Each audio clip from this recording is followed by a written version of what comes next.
Nama saya Sumarwan, Ketua Perkumpulan Kebudayaan Tritura. Di dalam Tritura itu sendiri banyak beranggotakan teman-teman seniman yang berlatar belakang disiplin seni yang berbeda-beda. Seiring dengan proses perjalanannya, akhirnya kami tidak hanya di seni rupa saja. Di Tritura sendiri juga menginisiasi munculnya atau lahirnya sebuah program yang kita beri tajuk Wayang Klithik. Itu suatu bentuk respon terhadap fenomena sebenarnya yang sedang terjadi di Jogja terkait dengan isu maraknya isu klithik yang melibatkan anak-anak usia muda atau pelajar di sini terlibat di dalam suatu aktivitas yang lebih mengarah kepada satu tindakan-tindakan kekerasan. Aku tanyakan kepada kalian, Indonesia milik siapa? Milik kita. Aku tanya kepada kalian, Garuda milik siapa? Milik kita. Dan aku tanyakan kepada kalian semua, Pancasila milik siapa? Milik kita. Aku tanyakan kepada kalian Yogyakarta. Baik, langsung saja kita sambut. Ini dia Tari Bendera Nusantara. Tepuk tangan buat Arahmiani and the Dancer.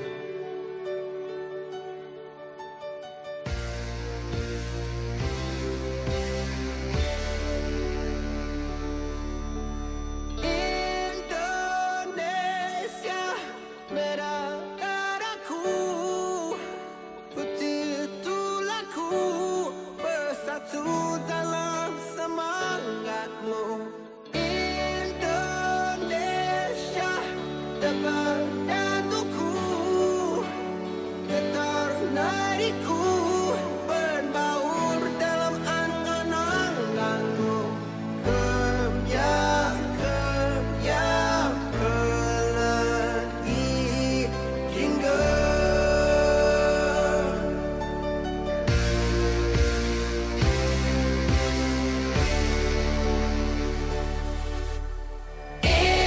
Indonesia, nada laguku, simfoni berteguh, selaras dengan simfonimu.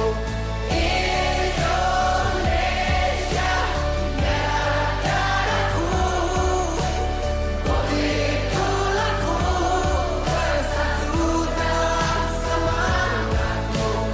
Kebyang pelangi jingga.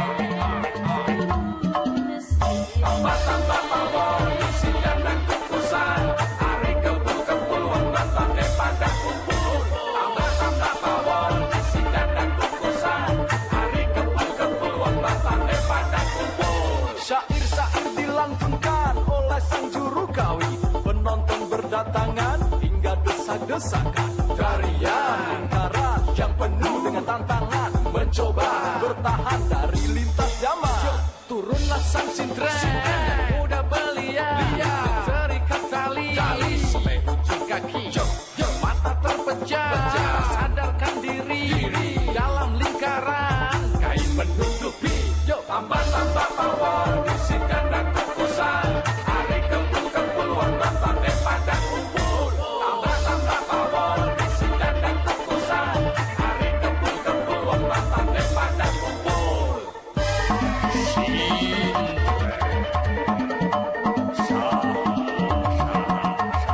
Gamelan terus menggema, asap kemenyan sebagai tumpah. Juru kawi membaca mantra, sintren bangun dalam tidurnya. Asap dari kemenyan membuat sintren datang. Kacamata yang hitam, mulut pun terdiam. Sintren pun terus menari, tabuhan mengiringi. Irama silih berganti, lalu sintren mulai menjadi. Tatkala dilempar dengan uang logam. Sintren pun terhenyak, lalu jatuh pingsan. Mengapa? Kenapa? Aku juga tak tahu. Yang tahu hanyalah yang jadi sintren itu. Mungkinkah sang sintren kekuatan terhenti, sang pawang berdoa, lalu sintren bernyanyi. Isi dan bungkusan Ari kepul-kepul Pemangoni pada pupul Kembang terati Dituku di seberang kanan Hati ini dirate Samrate aran matran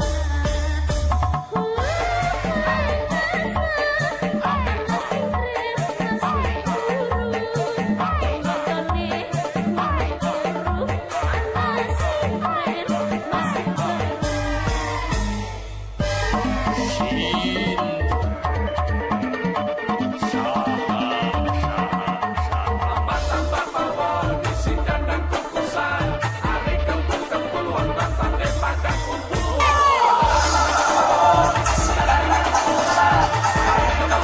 Wonten tandhe pada kumpul. Tambah pawon isi dandang kukusan. Ari kempul-kempul wonten tandhe pada kumpul. Tambah pawon isi dandang kukusan. Ari kempul-kempul wonten tandhe pada kumpul.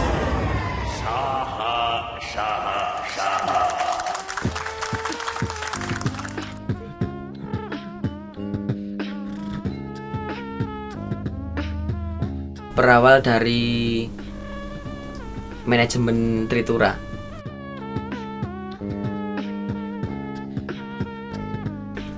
Lalu pada suatu hari saya disuruh ikut wayang klitih. Kan saya bingung wayang klitih itu apa. Ternyata karena isu-isu Jogja yang marak sekarang ada klitih dan diangkatlah genre wayang klitih.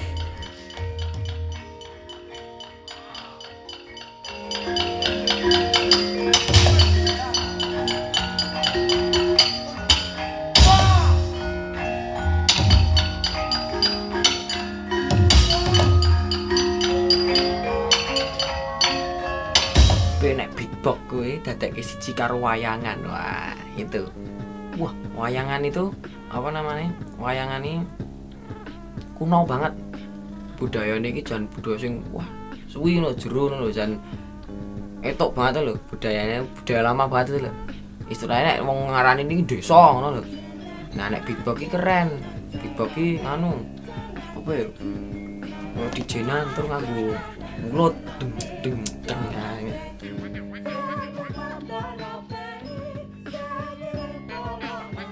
Tiba-tiba di calling sama Om Marwan, udah datang aja, kamu ntar nge-rap ya, kamu bisa nge-rap kan.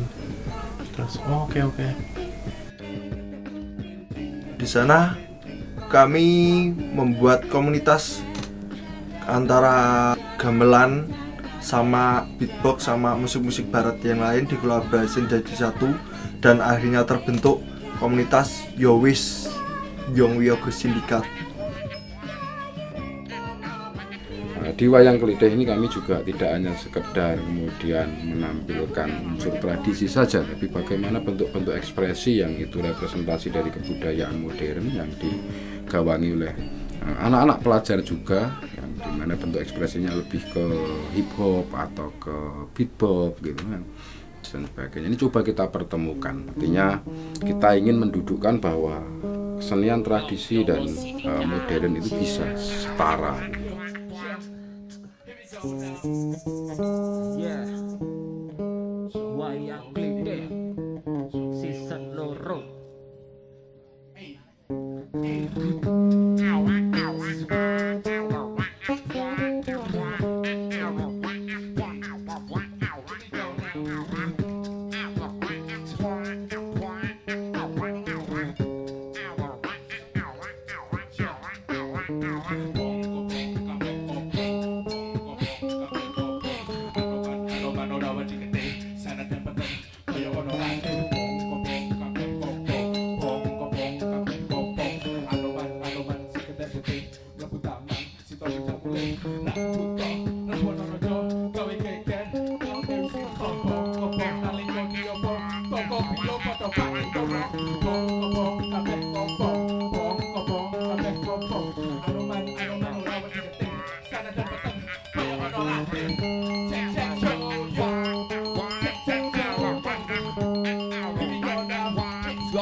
Ceritane wayang Ramayana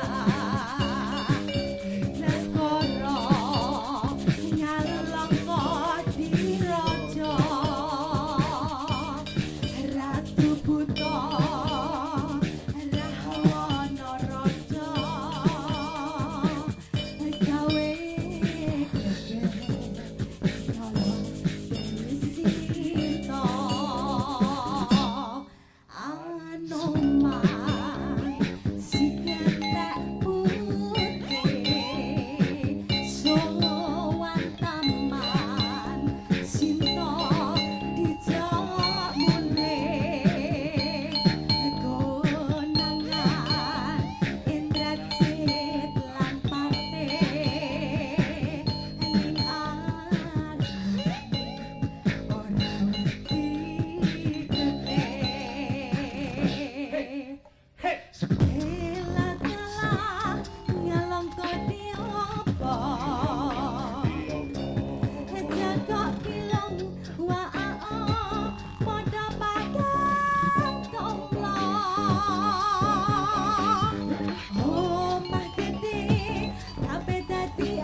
Nama saya Ardika Bima Pranata, biasa dipanggil Bika.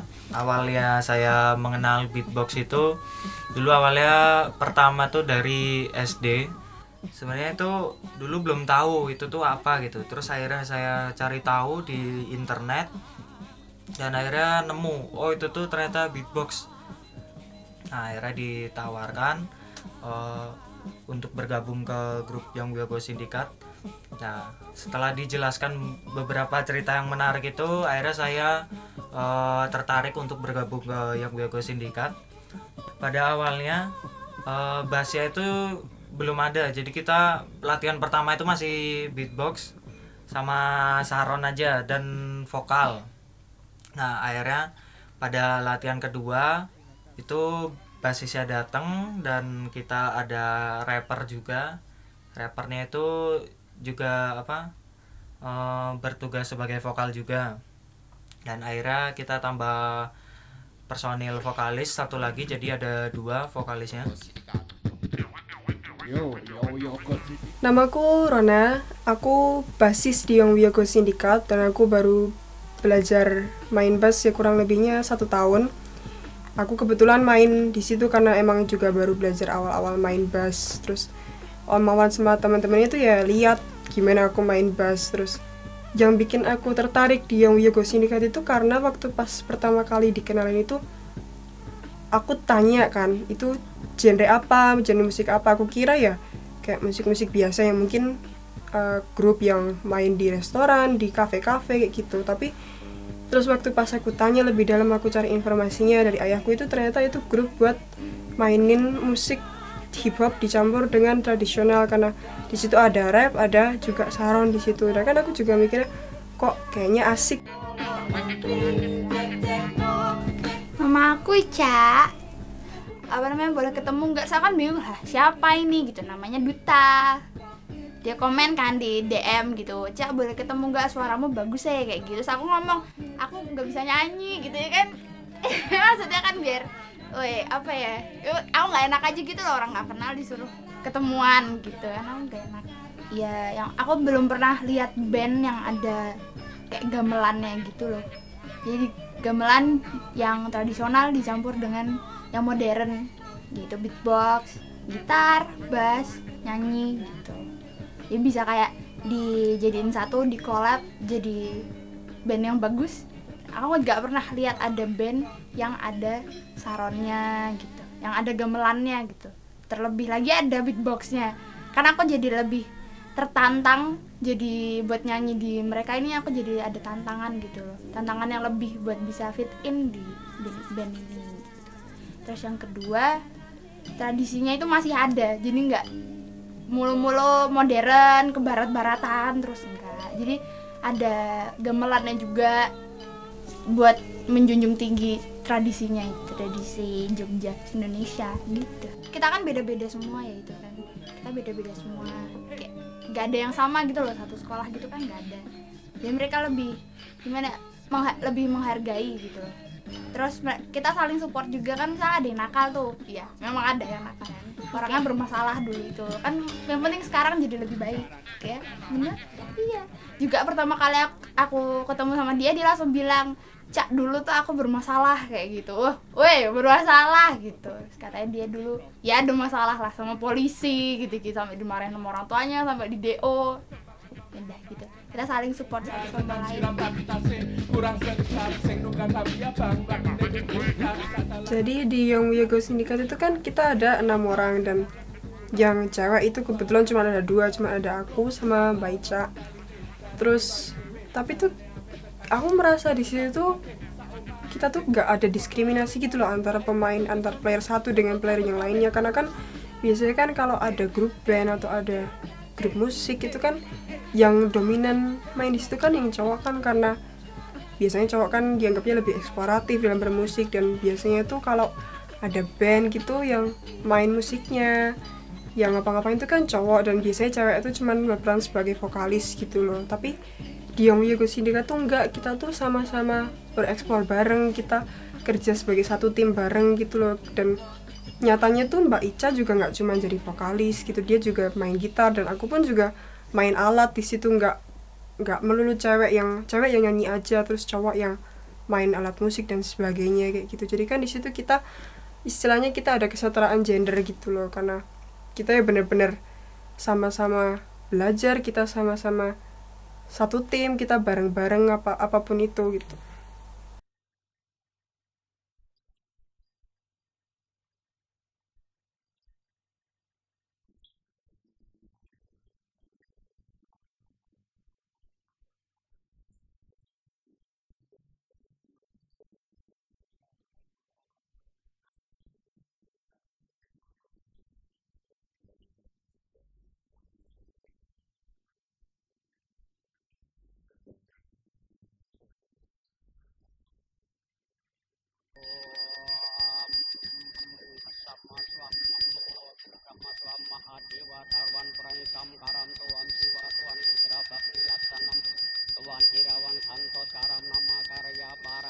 Bismillahirrahmanirrahim. Alhamdulillahirabbil alamin. Hamdan syakirin, hamdan naimin, hamdan yu'afini amma huwa umajidah. Ya Rabbana lakal hamdu kama yang bagi li jalali walikal karim. Di Young Wiyogo Syndicate pun kita tuh beda latar belakang, kita juga beda kepercayaan, kita beda agama di situ.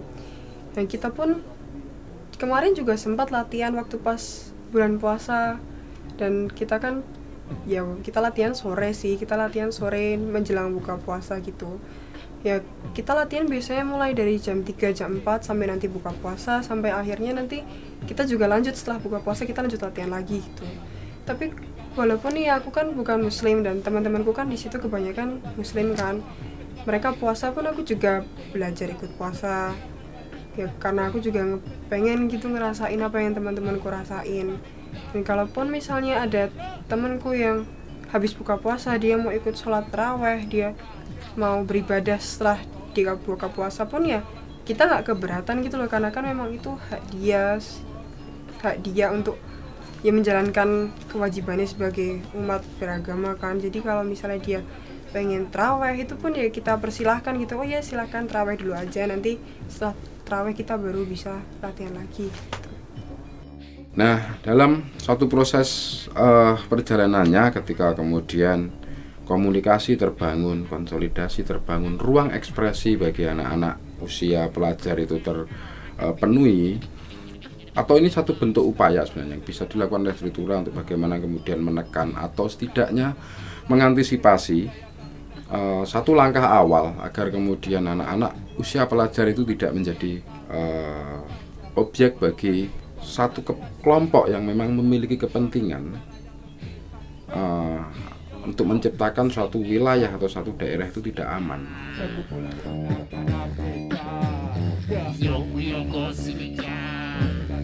Setidaknya aktivitas-aktivitas yang mengarah pada satu tindakan-tindakan negatif atau anak-anak ini akan dimanfaatkan atau akan dimobilisasi untuk menjadi satu pelaku tindakan kekerasan yang berbasis pada konflik antar sekolah atau bahkan suku atau mungkin agama, itu bisa menjadi setidaknya ini bisa menjadi langkah awal untuk mencoba untuk menarik atau melindungi, memproteksi anak-anak usia pelajar dari aktivitas-aktivitas seperti itu.